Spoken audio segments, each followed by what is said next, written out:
je souhaiterais faire un audio ce matin. On est dimanche 10 septembre. Je suis un rescapé de l'ouragan Irma à Saint-Martin. J'habite à Concordia et je voudrais faire le point sur ce qui se dit par rapport à la presse et contredire un peu tout ce qui se dit, puisqu'on a l'impression aujourd'hui que tout va bien à Saint-Martin, que tout est pris en charge, que les renforts sont présents. Rien n'est fait. Rien n'est fait. Donc WhatsApp est aujourd'hui l'un des meilleurs moyens de communication pour pouvoir faire exploser les choses. J'espère que cet audio va tourner dans le monde entier. Limite qu'il arriverait à Emmanuel Macron, puisque ce n'est pas possible de laisser les enfants de la République tomber ainsi. Aujourd'hui, on est en train de bafouer les droits de l'homme. On est en train de nous traiter comme du bétail. On ne s'occupe pas de nous. Les militaires et les gendarmes qui sont en renfort se contentent de faire partir leurs amis, de rapatrier leurs amis, et nous, on nous laisse tomber. On nous regarde de haut comme si on était des animaux de cirque, et quand on essaie d'avoir une réponse à quelque chose, rien n'est fait concrètement. Depuis le passage de l'ouragan mardi, on n'a vu personne. Personne n'est venu nous voir. Personne ne nous a demandé ce dont on avait besoin. On ne voit personne intervenir auprès de nous, que ce soit au niveau des gendarmes par rapport aux pillages qui se font, que ce soit au niveau de l'alimentation qu'on n'a pas reçue. On ne reçoit pas vos denrées, on ne reçoit pas l'eau. J'ai eu un pack d'eau par chance 2 jours après le cyclone, parce que je me suis arrêté par hasard à Bellevue et qu'il y avait une distribution, mais c'était la guerre. Les gens se disputent, les gens ne sont pas disciplinés. Il y a une mauvaise organisation militaire qui se fait par rapport à cette distribution. Aujourd'hui, on est dans une situation où Saint-Martin est en train de devenir un lieu de haute voltige, de délinquance, de pillage, de manque de respect, où on ne doit pas regarder les gens dans les yeux au risque de prendre un coup de poing ou quoi que ce soit. C'est l'hécatombe. Pour tout vous dire, on vous dit aux informations que les renforts sont là, sont présents, se manifestent, sont présents pour nous. Ce n'est pas vrai. Les gendarmes sont dépassés par les événements. Quand on leur demande, monsieur le gendarme, qu'est-ce que je peux faire? Où est-ce que je peux trouver une boîte de conserve pour manger? Où est-ce que je peux trouver de l'eau? On nous dit, faites comme tout le monde, allez piller dans les magasins. On vous montre aux informations. Hier soir, je regardais, on vous montre que les gendarmes sont en train de faire sortir des gens. Ce que vous avez vu hier soir sur Guadeloupe Première, là où les gendarmes essayaient de faire sortir des gens, je ne sais pas s'ils ont profité que la presse soit présente, mais on a l'impression qu'ils ont profité de la présence de la presse pour faire pour profiter de montrer qu'ils faisaient sortir des gens dans les magasins. Mais c'est pas vrai. Souvent, ils sont debout devant les Chinois où ils passent en voiture, ils mettent leurs gyrophares, ils mettent leurs signaux pour un peu faire peur à la population. Et en réalité, les gens ne bougent pas et ils ne sortent pas, ils ne nous défendent pas. Voilà. Donc, concernant les denrées alimentaires, on n'a rien reçu, on ne voit pas les aliments, ça fait 6 jours, on vit sur nos réserves, on n'a pas d'eau pour se doucher, on peut rien faire. Et en plus, tout ce qui se passe au niveau de Saint-Martin même, on n'est pas au courant. Il n'y a pas de voiture qui passe comme vous l'avez vu à la télé pour nous informer du passage de José. Il n'y a rien qui se fait. On n'a aucune information. On a l'impression que la presse est en train de faire des montages en demandant à telle ou telle chose de faire les choses pour qu'elle puisse être filmée, pour qu'on puisse vous rassurer en vous disant ne vous inquiétez pas, Saint-Martin est pris en charge. Les renforts sont là. Tout le monde fait son possible pour que ça aille mieux et que de jour en jour Saint-Martin se reconstruit. Ce n'est pas vrai. Saint-Martin est en train de tomber dans un gouffre considérable et on ne sait pas ce que ça va donner. Aujourd'hui, on vit dans la peur. Hier soir encore à Concordia, à 10h30, j'entends des bruits de glace. J'entends des bruits de maisons qui se cassent. Les gens commencent à piller dans les maisons. Près de chez moi, au niveau de ma porte d'entrée, j'ai une petite fenêtre en verre. Il y a des personnes avec des torches qui après avoir entendu les bruits de glace, qui éclairent en fait sur ma porte. On coupe notre souffle, on ne respire pas, on ne fait pas de bruit, de peur d'être attaqué, de peur qu'on nous présente des fusils, parce que les gens aujourd'hui ne pillent pas, ne rentrent pas dans les maisons pour voler notre or ou notre argent. Ils veulent qu'on leur donne par exemple de l'eau et ils sont prêts à tuer pour obtenir ce qu'ils veulent. concernant les rapatriements, aujourd'hui, on nous fait comprendre que oui, les rapatriements, il y a des ordres de priorité. Nous avons appelé la compagnie Air Caraïbes au lendemain d'Irma.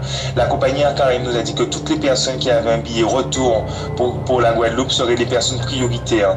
Et ensuite, au lendemain de tout ça, une fois que tout était passé, les personnes prioritaires, on nous dit que c'est les femmes enceintes et les femmes avec enfants. Ce n'est pas vrai. Ils font partir leurs amis femmes enceintes et femmes avec enfants.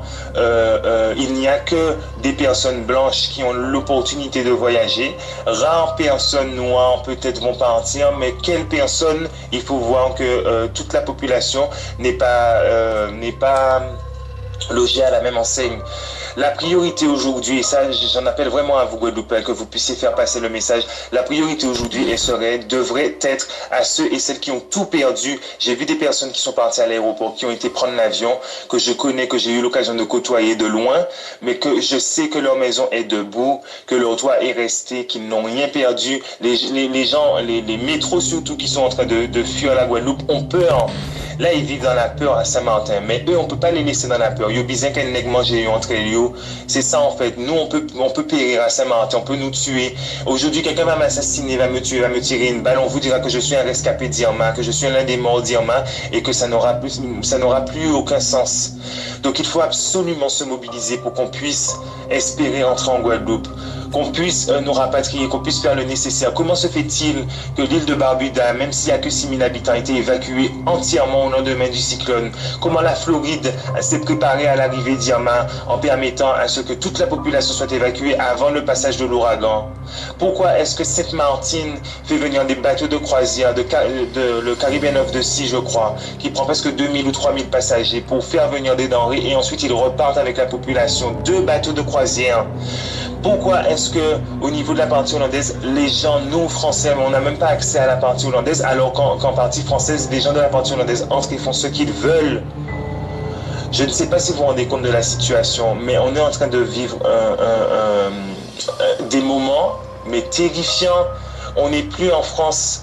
La République française nous a abandonnés. Je suis enseignant, j'apprends à mes élèves les valeurs de la République. J'enchéris sur cette République qu'il faut respecter, qu'il faut valoriser, qui ne laisse pas ses enfants tomber. Eh bien aujourd'hui c'est le cas. On nous a laissé tomber.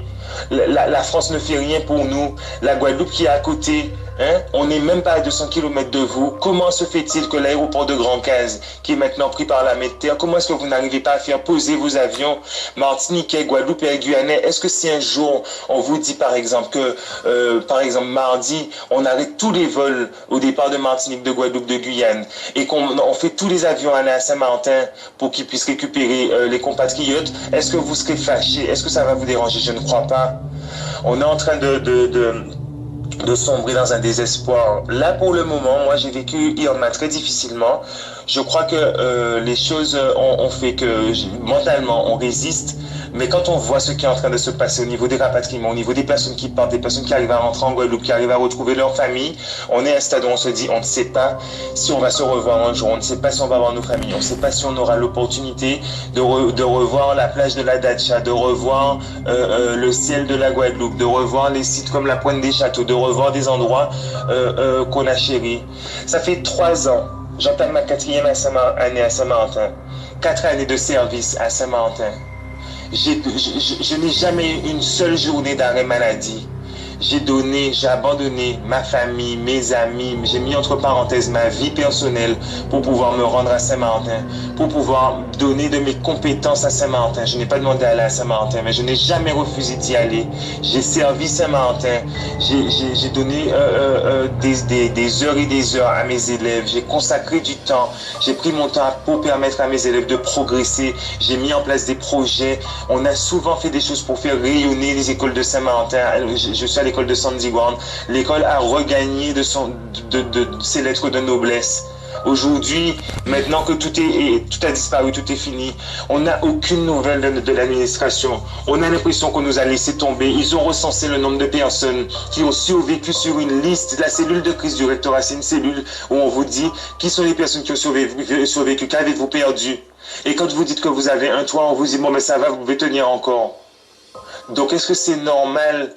Est-ce qu'aujourd'hui, la patrie ne devrait pas récupérer ses enfants, ne pas laisser ses enfants dans une situation comme ça?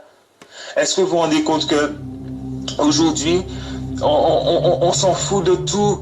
J'ai ma voiture, j'ai ma maison, je m'en fous de tout perdre. Je ne pense qu'à une chose, c'est à garder ma vie pour que je puisse espérer un jour rentrer en Guadeloupe.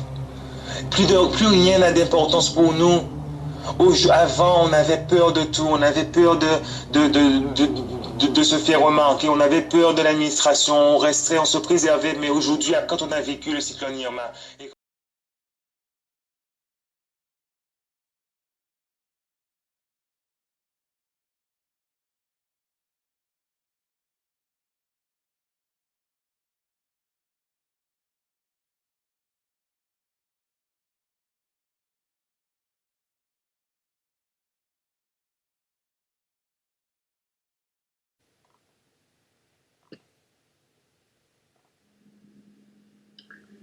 Coucou tout le monde, c'est Chris. Je vous fais une vidéo pour déjà répondre aux centaines de messages que j'ai eus. Je vais bien, je n'étais pas à Saint-Martin pendant le cyclone. Je vous fais une vidéo aujourd'hui parce que ce qui se passe à Saint-Martin, c'est juste horrible. Qu'on ait eu un cyclone, c'est une chose. Qu'on ait eu une deuxième, c'est une chose. Que les magasins soient pillés, j'ai envie de dire, c'est normal. Quand une radio à pile qui coûte 8 € en temps normal passe à 45 € avant un cyclone, et que un réchaud à gaz que tu as besoin pour survivre en période de cyclone, qui en temps normal est à 10 € passe à 55 € 2 jours avant le cyclone, qu'ils les ait pillés les magasins, c'est bien fait, et franchement, tant mieux, je m'en fous. Par contre, il se passe des trucs horribles.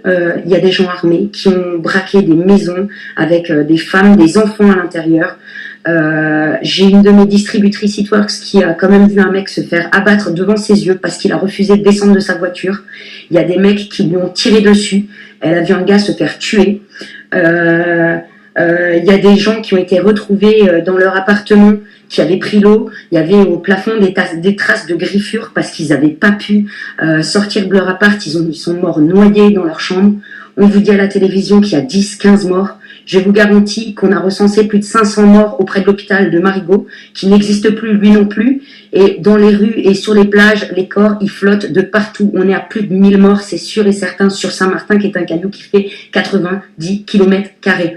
Donc, voilà où on en est. On vous ment à la télé. J'ai des dizaines de reportages de mes copains qui se sont filmés, que je vous ai mis sur Facebook, qui dans la demi-heure sont enlevés par Facebook.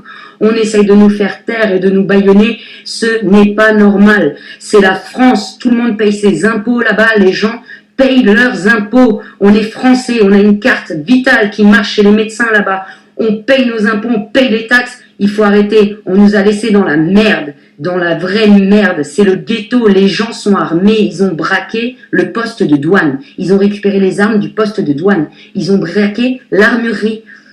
Il y a des potes à moi qui ont croisé les gendarmes, qui leur ont dit, les gars, si votre papa ou vous avez des armes à la maison, sortez-les. On est là pour sécuriser, on n'a ni les moyens, ni le droit d'intervenir. Donc voilà la situation. Et on leur a demandé de tirer à vue. On leur a dit, si vous voyez des gens venir vous braquer, tirez-leur dessus. Les gendarmes demandent à des gamins de 20 ans de prendre les armes et de tirer. Est-ce que vous vous rendez compte de ce qui se passe? On parle de la France, là. La France où on paye nos impôts. Hein? Donc, on va juste faire... voilà, ça c'était pour vous faire part de la situation. Arrêtez de regarder BFM, arrêtez de regarder TF1, les soi-disant centaines de militaires qui viennent. C'est faux. Le premier bateau qui a été déplacé sur la Guadeloupe, ils ont mis que des blancs dedans. Que des blancs et 30 Américains. Le maire de la Guadeloupe a un témoignage, vous pouvez le retrouver sur mon Facebook. Il y a un témoignage, ils ne me l'ont pas déjà enlevé parce que politiquement, c'est pas correct, hein. Il y a le maire de la Guadeloupe qui était là pour accueillir ce bateau. Il n'a pas compris ce qui se passait. Le maire de Pointe-à-Pitre a dit « Je ne suis pas au courant ». Le reporter est allé voir le capitaine du bateau qui leur a dit « On a eu l'ordre du préfet de faire sortir ces gens-là en priorité ».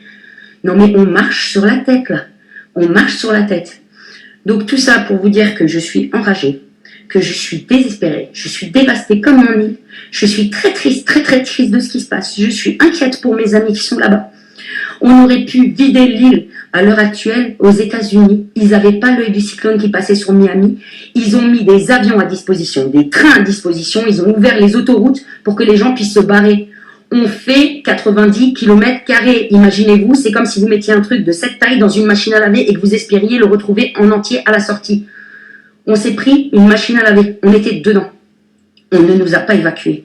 Les gens, on les a laissés crever. Les gens là-bas vivent dans des maisons avec un toit en tôle. Est-ce que vous imaginez dans quelles conditions ils étaient?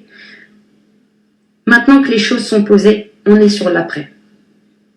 Ça va beaucoup trop doucement. Ça ne bouge pas assez. Donc, concrètement, ce que je vous demande à tous, n'envoyez pas de chèque à la Croix-Rouge. Si vous vous sentez de le faire, faites-le. On a entendu récemment avec Harvey qui était passé sur les États-Unis que seulement 20% des sommes ont été reversées. On a des collectes, différentes choses, des collectes de vivres, des collectes de vêtements qui sont organisées par nous-mêmes, par moi, Christelle Grasser, par des gens qui sont placés en Guadeloupe que je connais, que je garantis que ça repart.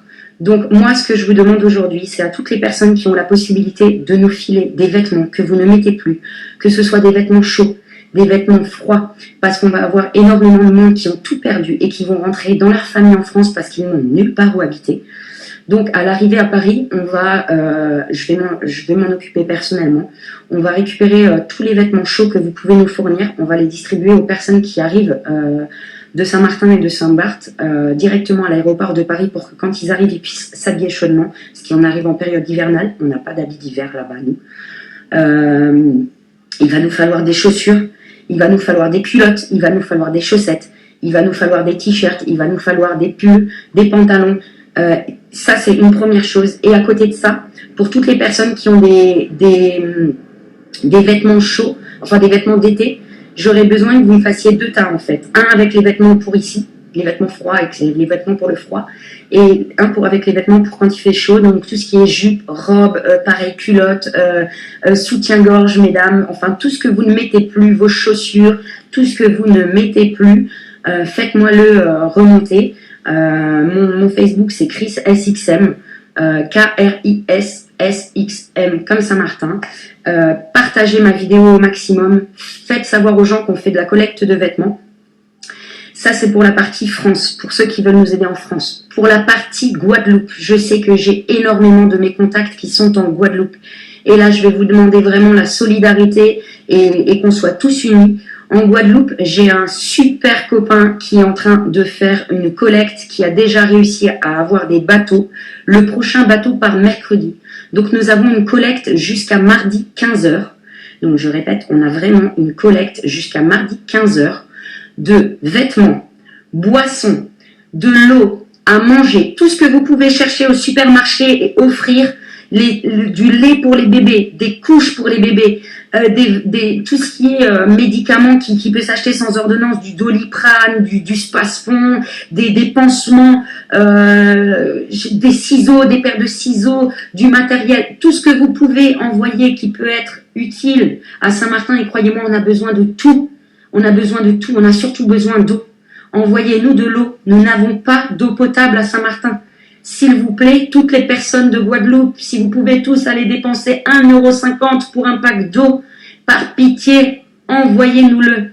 Le nom de l'entreprise de mon ami, c'est Motor Center. C'est à la zone artisanale du Petit Pérou aux Abîmes. Donc ça s'appelle Motor Center aux Abîmes. Si vous avez besoin de son numéro de téléphone, vous me contactez par Messenger, je vous le donne. Les personnes qui peuvent collecter sur la Guadeloupe, allez chez Motor Center aux Abîmes, déposez-nous tout ce que vous pouvez, on en a besoin. On a besoin d'eau, je répète, on a besoin de vêtements, mais quand je vous dis vêtements, on a besoin de tout. Des culottes, les soutiens-gorge, les chaussures, les gens sont tout nus dans la rue, on n'a plus rien. S'il vous plaît, vraiment, pensez à nous. Alors là, pour faire des chaînes sur Facebook, tout le monde est champion, c'est vraiment le moment de faire quelque chose qui sert à quelque chose. On a besoin de vous. On est ruiné. On n'a plus rien. Et dites-vous bien une chose, à Saint-Martin, très peu sont les gens qui ont une assurance pour leur maison. Donc ça va durer longtemps avant qu'on se reconstruise. Donc vraiment, il y a des bébés sur place. Il y a des enfants. Pensez aux couches. Pensez au lait bébé. Pensez aux petits pots. Pensez à même des fruits, des légumes, des trucs qui peuvent se manger direct. C'est encore le mieux. Des petits réchauds à gaz, des petites bouteilles de gaz, ça vous coûte 10 balles, les gars. Si vous pouvez me déposer ça chez Motor Center aux Abîmes, franchement, je vous en remercie 1000 fois. J'espère vraiment que cette vidéo va faire le tour, va circuler. Je compte sur vous. L'État français nous a laissés tout seuls. Alors on va faire les choses tout seuls. On est Saint-Martinois et on va renaître de nos cendres, croyez-nous. Mais là, par contre, on a besoin de vous. On a besoin du soutien des Antillais, on a besoin du soutien des Français, on a besoin du soutien de tous les gens qui savent que le gouvernement nous ment. Et croyez-moi, si vous saviez le nombre de messages Facebook qu'on m'a supprimés parce que j'envoyais des vidéos de gars qui se filmaient enfermés chez eux, terrorisés par le moindre bruit parce qu'il y avait des coups de feu dehors dans la rue, que c'était la guérilla, c'est le GTA en vrai là-haut. S'il vous plaît, on nous a laissé à l'abandon. Montrez-nous qu'on est solidaires et qu'on n'est pas le reflet de l'État qu'on a et du gouvernement qu'on a, s'il vous plaît. On a besoin de vous, je compte sur vous. C'était Chris, je suis à votre disposition, Messenger est allumé. Si vous avez des questions, si vous voulez, envoyez-nous tout, s'il vous plaît. Envoyez-nous tout ce que vous pouvez. Motor Center aux Abîmes. Merci encore à Nico pour son soutien et pour cette organisation qu'il a mis en place, ce bateau qu'il a réussi à avoir pour faire des envois. Nico, t'es magnifique, c'est bravo, merci à toi. Et merci à Anastasia de Marseille, notre marraine Networks, qui fait aussi une collecte et qui m'aide dans cette démarche. Merci à vous tous, franchement, vous êtes au top, c'est génial. Et comme dit, envoyez-nous tout ce que vous pouvez, on est dans la merde, les gars. On est dans la merde et on est tout seul. Hein. L'État, il nous a laissé dans la merde. Je vous fais des bisous. C'était